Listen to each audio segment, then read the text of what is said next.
Assalamualaikum warahmatullahi wabarakatuh. Alhamdulillah, alhamdulillahi rabbil alamin. Assalatu wassalamu ala asrafil anbiya'i wal mursalin, Sayyidina wa maulana Muhammad. Ashhadu an la ilaha illallahul malikul haqqul mubin, wa ashhadu anna Muhammadan abduhu wa rasuluhu was-sadiqul wa'adal amin. Allahumma salli wa sallim wa barik wa karim ahzanul nabil karim, ihdinil ladzi min jalalika wa innal ladzi min jamalika wa innahu min kitabika wa tahirin wal mujahidina amma ba'du. Ibadullah wa itaqullah. Alhamdulillah, puji syukur kita panjatkan kehadirat Allah Subhanahu wa ta'ala dengan mengkalamkan alhamdulillahi rabbil alamin atas segala limpahan karunia rahmah dan hidayahnya, serta dengan izin dan ridhonya kita dapat bertemu kembali dalam rangka meningkatkan iman dan takwa kita kepada Allah Subhanahu wa ta'ala, Tuhan yang Maha Esa. Faqulu min bi khairi ilmin ya'malu wa amalahu marrudatun la takhabalu.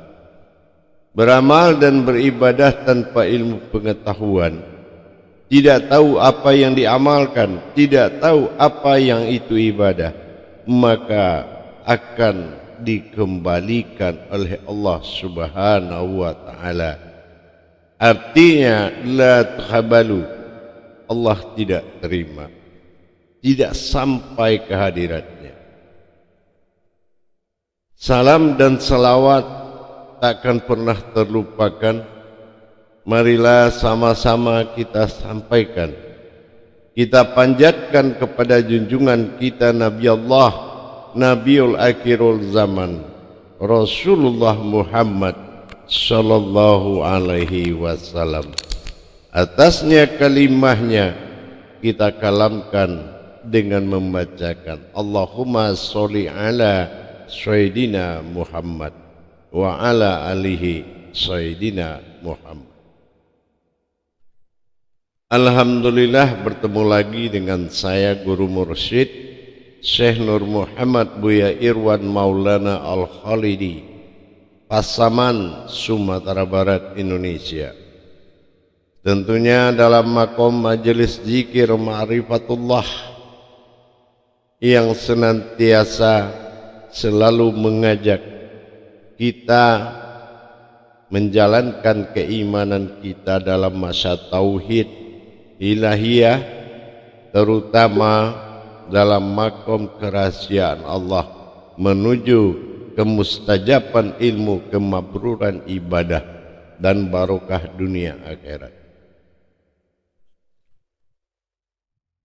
Malam masa tayang syiar kita yang kita sangat cintai, yaitu wadah YouTube Buya Pasaman Timur, yang insya Allah selalu berbagi wawasan dan ilmu pengetahuan.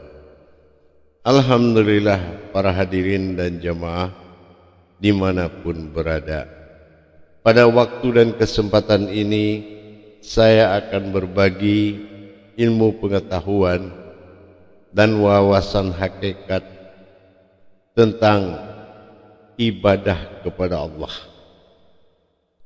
Hakikat beribadah kepada Allah inilah yang sangat utama dan pertama sekali. Apa yang pertama sekali dilakukan seseorang beribadah kepada Allah? Kalau melakukan ibadah kepada Allah ini ada beberapa jalan. Pertama, awal diri. Awal diri ini kita harus tahu bagaimana kita terjadi karena Allah. Nah, ini yang pertama. Kita harus benar-benar memahami bagaimana diri yang dikatakan berasal dari Allah dan kembali kepada Allah. Itu awal diri. Beribadah daripada awal agama setelah diri memiliki nama, yaitu asmanya Allah. Apa diri yang namanya asma Allah? Terbentuk dari asmanya Allah. Tapi siapa sebetulnya asma Allah ini? Ya, itu. Dan ketiga, sirna asma kembali pada diri. Nah, untuk pertama dari awal pertemuan kita ini, yaitu mengenal siapa yang bernama Allah ini yang sebenarnya. Kita akan buktikan pada Al-Quran Al-Karim.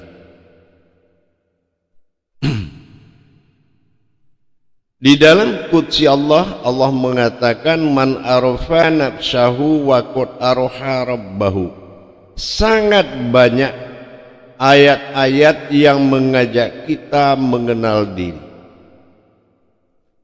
Bahkan dikatakan tanpa mengenal diri, seseorang tidak akan mengenal siapa Tuhannya.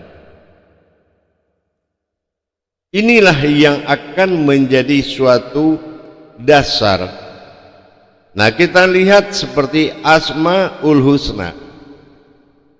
Asmaul Husna dimulai namaku, diakhiri sebuah diri. Husna, diri. Nama diri. Ini jangan kita buru-buru memberikan suatu keputusan kalau asma Allah itu nama Tuhan. Ini harus ada dasar tajalinya, dasar kebenaran perjalanannya. Tanpa kita mengalami suatu peristiwa dalam sebuah kaji, maka kaji ini akan menjadi sebuah sejarah yang tidak berdasar, sebuah riwayat yang tidak terjadi pada diri. Harusnya dia harus menjadi sebuah riwayat, baru menjadi sebuah sejarah. Untuk itu kita akan melihat siapa sebetulnya yang bernama Allah. Dari mana kita akan melihat awalnya? Ini dikatakan tingkatan Asmaul Husna ini adalah tingkatan yang mana tidak menjadi sebuah surat di dalam Al-Quran. Tidak ada surat Asmaul Husna. Artinya seperti itu. Kita disuruh mencari kenapa ada kepincangan di dalam kesempurnaan Tuhan. Kenapa mengenai Asmaul Husna ini tidak diterangkan berupa surat? Kalau kita melihat dari sisi falakiyah, Asmaul Husna ini akan menjadi penentu bagi Al-Quran.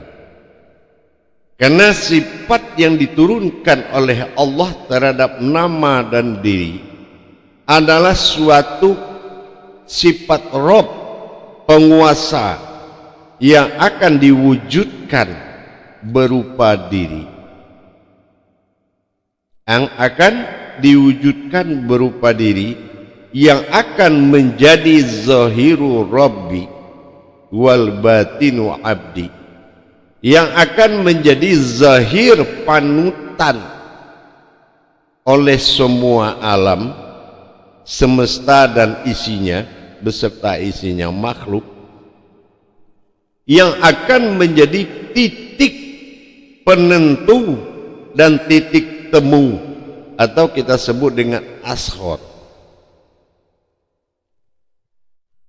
Jadi kalau kita memahami siapa asma Allah itu, ya, yang akhirnya berakhir kepada husna, tentulah kita mencari demi kepentingan peningkatan ibadah kita kepada Allah Subhanahu wa ta'ala. Memahami tingkat kerahasiaan terhadap asmanya Allah ini adalah suatu hal yang wajib, ya, sesuatu hal yang wajib. Ada beberapa penamaan di dalam Islam dalam ejaan tauhid dan tasawuf. Ada dinamakan insan, ada kodrat umat ini dinamakan ihsan. Umat ini ada dua, ada yang berkodrat makhluk dan ada yang berkodrat alam. Itu adalah umat bagi Allah. Tetapi di antara umat, dua kodrat umat, salah satu adalah kodrat yang dijadikan, dan salah satu lagi adalah kodrat yang diciptakan. Ini kita harus tahu pemahamannya. Apa yang dikatakan yang diciptakan, yang terbuat dari fayakun, adalah semesta. Dan mana yang dijadikan, yang terbuat dari kun, adalah makhluk atau umat. Nah, di sini kita harus bisa memilah-milah, ya, mana yang diantaranya perwalian dari Allah untuk mencapai ketuhanannya, atau dikatakan dengan wali Allah. Mana nikmat wakil wa nikmatun nasir, mana yang dikatakan yang terbuat mewakilinya sebuah nikmat besar. Inilah kita harus menggali potensi tersebut agar tidak ada lagi kita membawa keputusan tanpa mengalami peristiwa keputusan tersebut. Kenapa? Kalau kita tidak menjalani atau tidak mengalami tafarid dan tazridnya, mengalami, ya, dan merasakan, kalau ini tidak terjadi, maka seseorang itu telah berdusta dalam nikmat Allah. Untuk itu kita akan melihat mana yang dikatakan yang mewalikan Allah, diri pemimpin dari segala diri. Yang dikatakan diri pemimpin atau diri syekh dari segala diri. Dan yang diri dipimpin dalam masa insan. Semua insan-insan Allah termasuk alam juga adalah insannya Allah. Insan akan berpasangan dengan ihsan. Ihsan adalah diri al-haq, diri yang tidak memiliki cacat sedikit pun, baik dari pandangan, baik dari tingkah, baik dari kodrat. Dia tak tersentuh oleh keinsanan alam terhadap diri ihsan. Diri ihsan adalah diri tersirat. Diri tersirat yang akan menggerakkan diri insan sebagai pembungkus ihsan. Insan adalah diri pewalian, sementara ihsan adalah diri al-haq yang menjadi umuliyah diri. Ini yang dikatakan diri halus atau diri al-haq. Karena kebangkitan diri halus al-haq dengan nyata, inilah yang dikatakan syahadat tunggal. Syahadat tunggal ini yang membawa seseorang tidak sama wujudnya dengan yang lain, yaitu syahadat tunggal. Kenapa diri ihsan wujud kepada syahadat tunggal? Karena al-malakul haqqul mubin ashadikul wa'adal amin. Artinya, nyatakanlah al-haq, diri yang hak itu dengan mubin, nyata. Tapi ingat, diri itu ashadikul wa'adal amin. Diri itu adalah diriku. Amin. Dalam hal ini kita akan melihat dan merujuk. Nanti akan kita perlihatkan mana yang dikatakan wujud ihsan dan mana yang dikatakan zahiru rabbi, yang berwujud kepada insan yang terlihat. Nah, ini kita akan lihatkan nanti. Tapi sebelum itu kita akan lihat seperti apa tajalinya. Kita akan kaji diri ihsan. Ini kita sering mendengar 3 perkara. Al-Quran sempurna akan 30 keumatan, sifatnya juz. Dari mana juz sempurna itu? Yaitu terbentuk dari kodrat iman, Islam, dan ihsan. Iman memiliki 6 kodrat, ihsan memiliki 1, sementara Islam memiliki 5 kodrat.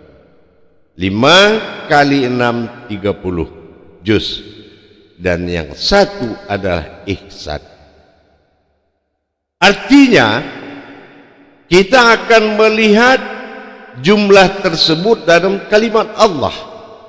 Alif lam lam ha. Ya. Alif harfnya adalah 1. 6 3 2 kali 3 6, ya, artinya 3 3 6. Kodrat lam harkatnya 3 kali 2 lam hamzah menjadi 6, sementara ha harkatnya 5 1 6 5. Berarti betul 1 ihsan, 6 rukun iman, 5 rukun Islam. Ini yang dikatakan juz 30. 5 kali 6, ya, berjumlah 30 disebut juz ihsan. Jadi 165 ini adalah kodrat dari ihsan, karena dia adalah zatnya Allah. Alif awal, ha adalah akhir, zat, maka zat memperlihatkan ihsan dalam wujud insan. Inilah dasarnya terjadi zahiru rabbi. Zahir itu adalah ketuhanan. Jadi dengan terwujudnya, ini yang dikatakan ihsan, yaitu diri rahasia atau diri halus, atau kita sebut dengan diri al-haq. Untuk mencapai ibadah kepada ketuhanan, kita akan melihat wujud dari ihsan terhadap zahirnya Allah, yaitu wazahir keinsanan, atau dikenal dengan keumatannya. Nah, jadi kalau kita sudah memahami Allahu Akbar, maka lebur insan menjadi ihsan. Inilah maka dikatakan kehadiran dia dalam kodrat yang 1 disebut dengan ihram. Ini yang dikatakan masih dalam diri atau diri sir atau rahasia. Ini yang dikenal dengan ejaan tasawuf atau bahasa tasawuf diri domir. Diri domir adalah diri pemimpin dari seluruh diri. Dengan kita memahami hal demikian, maka kita melihat diri itu adalah sebuah jalan yang bernama wujudullah, diri Allah, maka disebut husna, ya. Kalau husna ini terlihat oleh zatnya Allah. Alif adalah zat, lam pertama sifat, lam kedua asma, dan ha adalah af'al atau hidup atau gerak. Artinya, maka nyatalah aku. Disitulah yang dikatakan zahiru Rabbi. Nah, ini sudah berapa kali kita akan mengulang, tapi kita mengulangi untuk dapat mengambil sikap ruhani dalam menentukan keputusannya. Bagaimana kita memanggil sebuah diri, dan diri itulah juga yang dipanggil. Memanggil yang dipanggil adalah satu. Jadi dengan kita memahami bagaimana kita bisa beribadah kepada Allah dengan secara langsung, tentu dengan mengamalkan hidupnya dua kodrat pada diri, zahiru Rabbi wal batinu abdi. Mana batinu abdi? Itulah ihsan. Mana zahiru Rabbi? Itu adalah keinsanan Allah. Ya, keinsanan Allah. Nah, keinsanan Allah adalah meliputi sekalian alam, mengisi segala rongga. Nah, diri ini nuansa dari kodrat zahiru Rabbi adalah diri saripati dari seluruh alam semesta. Hakikat dari alam semesta. Ini yang dikatakan zahiru Rabbi. Apa saripatinya? Baik nur yang muncul dari nur, baik yang muncul saripati dari zat, dari batin, dari kodrat, dari wujud, bermunculan 7 sifat sehingga menjadi kodrat sebuah kulimahnya Allah. Kodrat kulimah adalah kodrat yang wujud, bukan maujud, tetapi sebuah wujud yang ada di dalam zahiru Rabbi. Diri ini tidak tersentuh oleh air, api, dan tidak panas oleh matahari, dan tidak basah oleh air. Artinya derajatnya sangat mulia. Itulah zahirnya Allah, dinamakan zahiru Rabbi. Dan yang ihsan adalah diri al-haq yang sangat halus. Karena dia adalah hamba Allah dan hambanya Allah, maka dikatakan dengan batinul abdi. Dia adalah diri yang mengabdi, ya, diri yang benar-benar berdiri tempat semua mengabdi. Insan mengabdi kepada ihsan. Inilah jalur ilahiyahnya, perwujudan Allah dalam masa din, dalam masa tajali alif kepada nun. Artinya apa? Ihsan, insan ini sudah menunjukkan gejolak batin yang disebut dengan an. Gejolak an itu dikenal dengan insan. Ini sudah dikatakan an am ta'alaihim. Maka am akan memperlihatkan dalam masa insannya.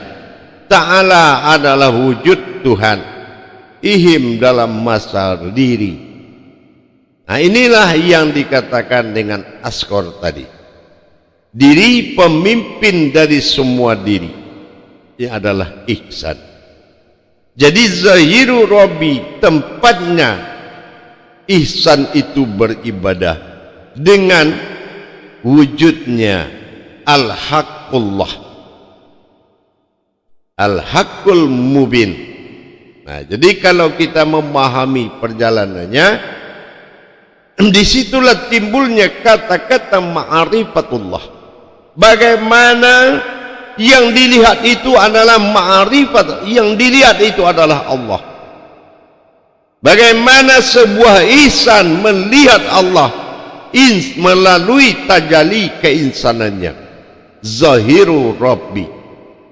Ihsan diri halus seperti yang ada di depan Anda ini semua. Ini kosong. Seandainya yang kosong ini kita ibaratkan dipasangkan mata, telinga, suara dan naluri, segitulah halusnya sebuah batin.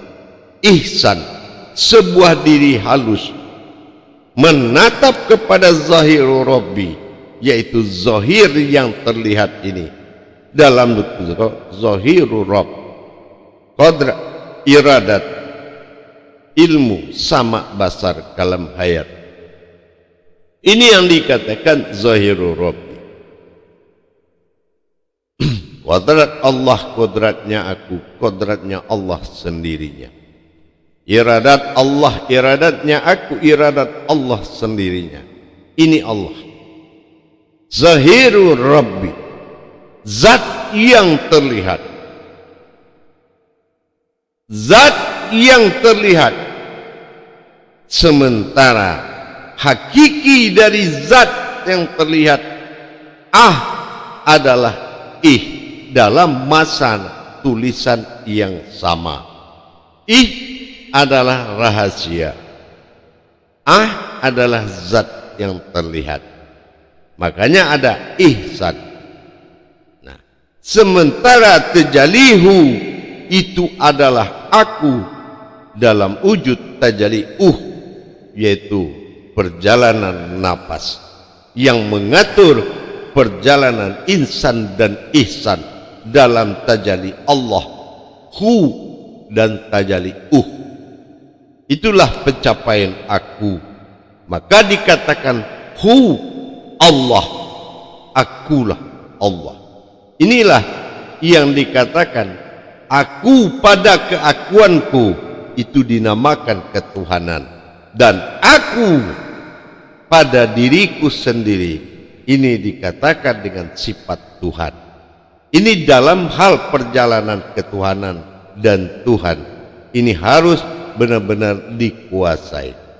Dengan adanya diri ihsan, menatap dan beribadah, menjaga, mengindahkan, memandikan, melayani makannya zahiru Rabbi, maka kita telah betul-betul berjuang untuk melaksanakan ibadah kepada Allah.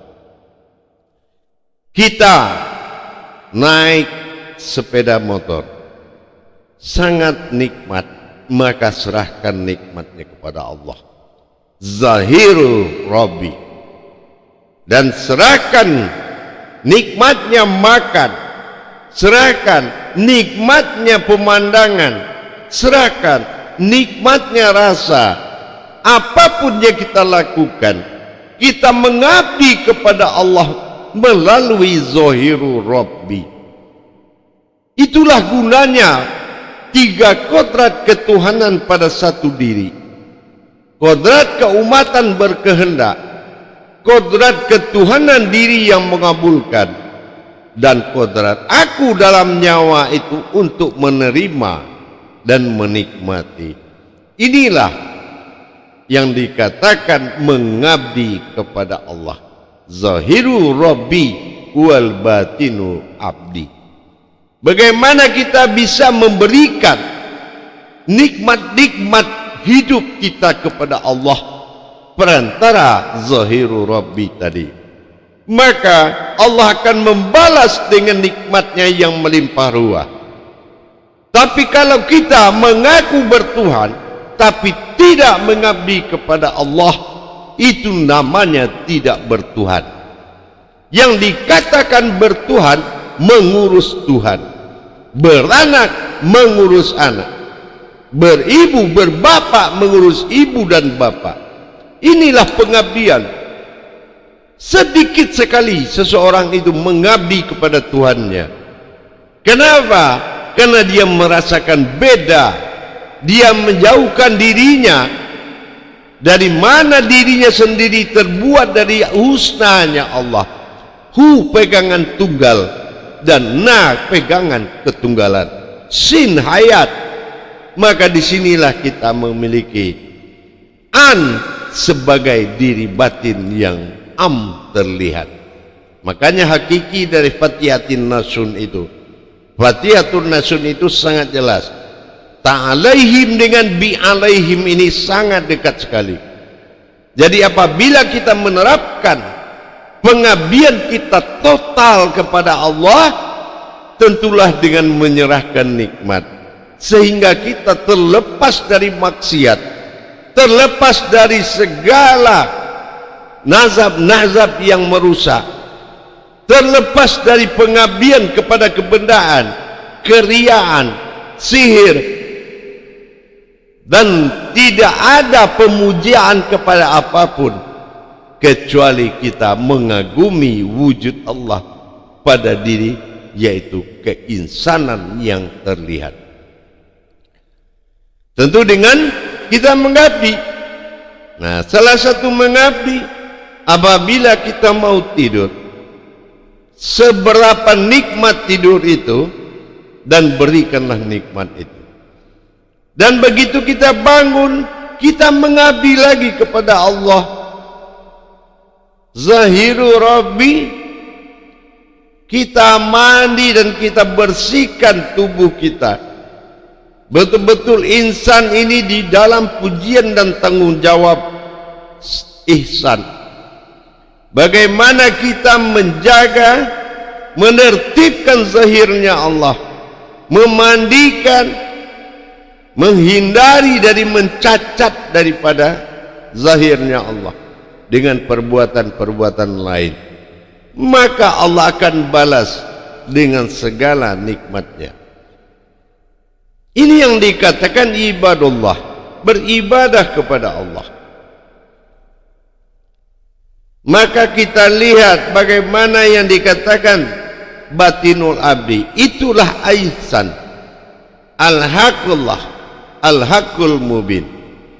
Dan bagaimana zahiru Rabbi, zat yang terlihat, dan diri yang mulia, al-haq, sementara tajalli antara dengan adalah tajalli hu, aku dalam perpaduan satu kodrat, aku. Makanya timbul hu, tajalli namanya hu. Maka ihsan dan insan telah menjadi satu kodrat asma Allah. Inilah makanya diri itu husna. Makanya diri itu disebut husna. Hu dengan na, sin hayat sebagai ilahinas. Itulah diri yang wujud daripada Tuhan. Inilah kita dasarnya zahiru Rabbi. Maka itulah yang dikatakan ibadullah. Bagaimana kita mengabdi kepada Allah dengan mengurus zahiru Rabbi.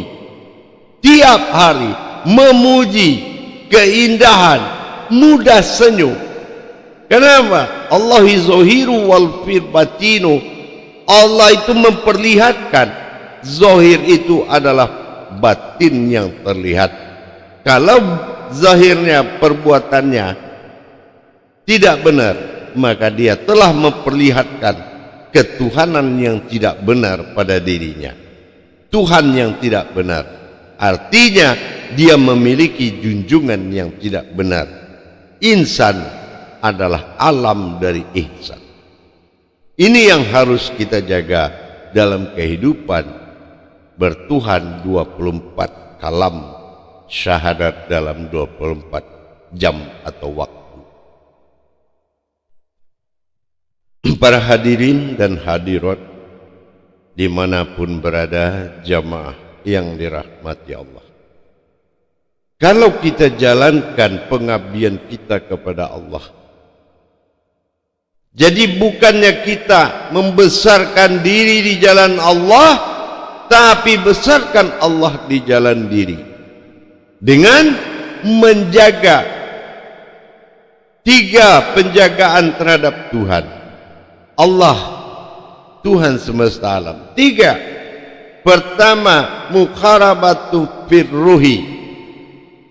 Ingat, yang ruhnya Allah, yang ruhi, hayat, alif adalah diri, wujud, ihsan dan insan. Begitu juga mukharabatu fi qalbi. Mana qalbinya Allah, masih ihsan yang ditutupi insan, wujudnya tetap yang sama, jangan berubah. Yang ketiga, mukharabatu fi sirri. Mana yang sirri Allah, rahasia, yaitu tubuh yang merahasiakan diri. Ini yang tidak boleh kita lupakan dalam penjagaan. Dalam wujud yang sama terjadi 3 perjalanan rahasia. Maka insan adalah wujud dari ihsan. Inilah insan yang meliputi sekalian alam. Di alam dia terpecah menjadi 3. Ada insaniyah, ada insani, ada dan insanu. Tapi kalau ihsan hanya 1. Ihdinas siratal mustaqim. Inilah diri yang tersirat. Hanya 1 yang tersirat, adalah diri yang takwa kepada Allah. Wattaqallahi wa ulmukumullah. Inilah diri yang bertawakal kepada Allah. Kalau diri pemimpin, diri ihsan, diri syekh, diri ihsan inilah yang tidak pernah Allah tolak permintaan dia. Kenapa? Karena ruh mereka, napas mereka itu adalah Tuhan, napas mereka. Maka dikatakan dalam qudsi, man arafa nafasu waqad araha illahu. Kalau dia tidak akui napas itu Tuhannya, berarti Tuhannya bukan aku. Inilah yang harus menjadi patokan isbatul yakin. Jangan mencari-cari keyakinan, tapi berdirilah sebagai yakin. Maka pengenalan diri ini sangat diutamakan. Pengenalan hakikat dan hakikinya diri ini sangat menentukan awal ibadah. Baru diatur dalam bentuk fikih. Fikih pun harus faqih, paham dengan apa yang disuruh dan apa yang maksud dilarang. Maka dikatakan dalam qudsi, awalul wajibin alal insani, ya, hawu mafifatul illahi biizdigoni. Pertama-tama yang wajib bagi sebuah diri mengenal dirinya sendiri. Mana dirinya? Dengan izdigoni, dengan sebenar-benar yakin. Kalau dia tidak kenal siapa dirinya, adalah sesuatu yang berdiri. Karena tidak ada penciptaan diri, tetapi terjadi sesuatu yang berdiri. Itu yang dikatakan diri. Yang dikatakan bukan diri, tapi sesuatu yang berdiri. Inilah makanya kehadiran kita ke alam dunia, tidak ada yang mengenali diri. Karena yang ingin dikenal adalah yang punya diri melalui diri. Maka kita dilahirkan dengan tidak membawa nama, dengan tidak membawa status, tetapi kita adalah sesuatu yang berdiri dan diberikan tanda oleh orang tua kita dengan sebuah nama. Tapi nama itu hanya berfungsi untuk sesama manusia. Tidak ada hakikat nama sampai kepada Allah. Ingat, in kanat sayatan wahidatan fa izzahum jami'ul ladaina muhdarun. Cukup dengan satu teriakan maka kembali semuanya. Nama bagi kita adalah nama bagi Allah. Itulah rahasia. Tidak ada yang bisa mendengar nama kita dipanggil kecuali diri kita sendiri. Maka kita lihat orang berpulang, umat berpulang, kita tidak ada yang bisa mendengar. Nah, siapa namanya yang dipanggil? Hanya kita yang tahu. Makanya dikatakan malaikat itu tunduknya bukan karena kerajaan manusia, tetapi karena nama yang disembunyikan oleh Allah, menjadi pegangan Allah untuk memanggilnya. Maka itulah yang dikatakan, disitulah kebesarannya, sehingga tunduknya malaikat kepada manusia dalam masa tafakur. Insya Allah, alhamdulillah, mudah-mudahan ganti mengingatkan kepada kita bersama agar hafal jalan karena ditempuh. Lamanya hidup banyak yang dirasakan, hafalnya kaji karena diulang. Mudah-mudahan saya mengingatkan kembali agar tidak terlalu jauh melangkah, tapi langkah yang sedikit sangat berarti. Mudah-mudahan bisa dipahami insyaallah. Baik, para hadirin pemirsa, penonton YouTube Buya Pasaman Timur, pemahaman hakikat dan hakiki hanya bisa dipahami oleh orang-orang yang butuh Tuhan, orang-orang yang kehilangan Tuhan, tapi Tuhan tidak hilang, tapi getaran dirinya tidak menyatakan adanya Tuhan. Baik, pengakuan itu selalu menjadi dawaman 24 jam, tapi kehadiran nyata itu tidak menunjukkan tanda, maka sesungguhnya kita di dalam angan-angan. Maka timbulkanlah kebenaran syahadat itu. Syahadat menyatu, syahadah langsung ahad menjadi satu. Tapi kalau untuk mendekati tanpa menjadi satu, itu yang dikatakan sekutu, apapun jalannya. Barakallahu ya Karim, ya Rahman, ya Rahim. Akhirul kalam, wabillahi taufiq wal hidayah. Wassalamualaikum warahmatullahi wabarakatuh.